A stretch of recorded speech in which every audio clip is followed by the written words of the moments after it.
नमस्कार मंडळी, श्री स्वामी समर्थ. तुम्हाला सगळ्यांना आजचा दिवस सुखाचा, आनंदाचा आणि समाधानाचा जाओ हीच मी स्वामींच्या चरणी प्रार्थना करते आणि आजच्या या व्हिडिओला सुरुवात करते.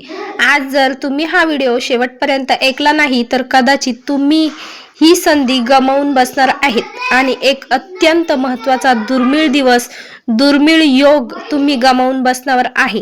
कारण वर्षातून एकदाच येणारी मौनी अमावस्या ही फक्त अमावस्या नसून नशीब बदलण्याची पिढ्यानपिढी चालत आलेली परंपरा आहे. दोष शांत करण्याची, आयुष्यात अडकलेले कामं मार्गी लावण्याची आणि लक्ष्मी कृपा मिळवण्याची एक अद्भुत संधी असते. ही संधी शास्त्रामध्ये सुद्धा सांगितलेली आहे की मौनी अमावस्याचा दिवस म्हणजे फक्त वाणी आणि कृती शुद्ध ठेवली तरच माणसाचं नशीब शुद्ध होतं. पण याच दिवशी काही चुका केल्या तर आयुष्यभर त्याची किंमत मोजावी लागते. म्हणून आज आपण सविस्तर माहिती जाणून घेणार आहोत की मौनी अमावस्येच्या दिवशी कोणत्या गोष्टी केल्यानं आयुष्यात चांगला बदल घडतात, कोणता उपाय केल्यानं अचानक पैसा, सुख, शांती, यश मिळू शकतं आणि कोणत्या सवयी, चुका किंवा दुर्लक्ष केल्यानं घरात कटकट, आजार, अपयश आणि नकारात्मकता वाढते. सर्वात आधी मौनी अमावस्या खऱ्या अर्थाने महत्त्व समजून घेतलं पाहिजे. मौन म्हणजे फक्त न बोलणे नाही, तर मनाला शांत ठेवणे, वाणीला संयम देणे आणि वाईट विचारांना थांबवणे. या दिवशी सकाळी ब्रह्ममुहूर्तावर उठून स्नान करून स्वच्छ कपडे परिधान करायचे आहे. सूर्योदयापूर्वी उठणं फार लाभदायक असतं, तर म्हणून सूर्योदयापूर्वीच उठावे.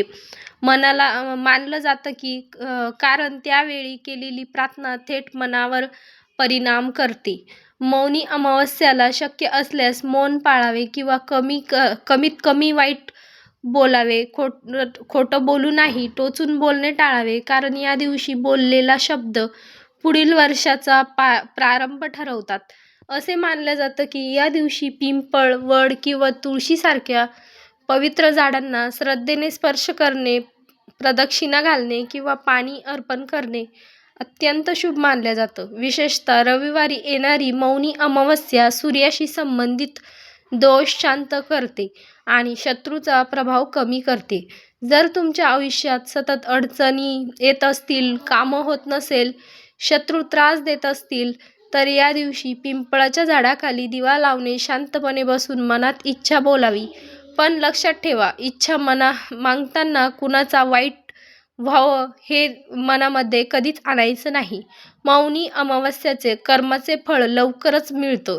महिलांनी या दिवशी आपले केस मोकळे ठेवू नये, नखे काढू नयेत, शक्यतो वाद, भांडण, रडणं, अपशब्द टाळावेत, कारण घरातील लक्ष्मी नाराज होते अशी समजूत आहे. तसंच या दिवशी महिलांनी खोटं बोलणे, शिवीगाळ, चुगली, दुसऱ्यांचा अपमान करणे टाळलं पाहिजे, कारण याचा थेट परिणाम घरातील सुख-शांतीवर होतो. मौनी अमावस्येला पितृदोष शांत करण्यासाठी हा दिवस अत्यंत प्रभावी मानला जातो.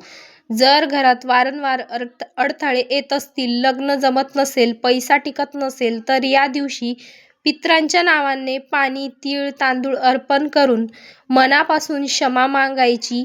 गरिबांना अन्नदान किंवा वस्त्रदान केल्यास पितृ संतुष्ट होतात. पण आता अत्यंत महत्त्वाची गोष्ट म्हणजे या दिवशी कोणत्या चुका अजिबात करू नयेत. मौनी अमावस्याला दारू, मांसाहार, तंबाखू व्यसनापासून पूर्णपणे दूर राहावे, कारण यामुळे केलेल्या सर्व उपाय निष्फळ ठरतात. या दिवशी कुणाचाही अपमान करू नका, गरजू माणसाला नकार देऊ नका, भुकेलेल्या व्यक्तीला अन्न नक्की द्या, आलेल्या व्यक्तीला हलक्याने घेऊ नका. या दिवशी कोणतंही झाडं तोडायचे नाही, केस कापायचे नाही, नखे कापायचे नाही. अमावस्याचा नकारात्मक ऊर्जेचा काळ मानला जातो. तसंच या दिवशी उगाचच घराबाहेर भटकणे, वाद घालणे, कोर्ट कचेरी विषय काढणे टाळावे. मौनी अमावस्याला लक्ष्मीची कृपा मिळवण्यासाठी घर स्वच्छ ठेवणं, संध्याकाळी दिवा लावणं, गोड पदार्थ नैवेद्य दाखवणं आणि मनात कृतज्ञता ठेवणं फार महत्त्वाचं आहे, कारण जिथं कृतज्ञ असतं तिथं लक्ष्मी स्थिर राहते. लक्षात ठेवा, मौनी अमावस्या हा चमत्काराचा दिवस नाही, तर आत्मश्रद्धेचा दिवस आहे. तुम्ही या दिवशी जसं वागलात, जसं बोललात, जसे विचार करतात तसेच पुढच्या वर्षी तुमच्यासाठी घडतं.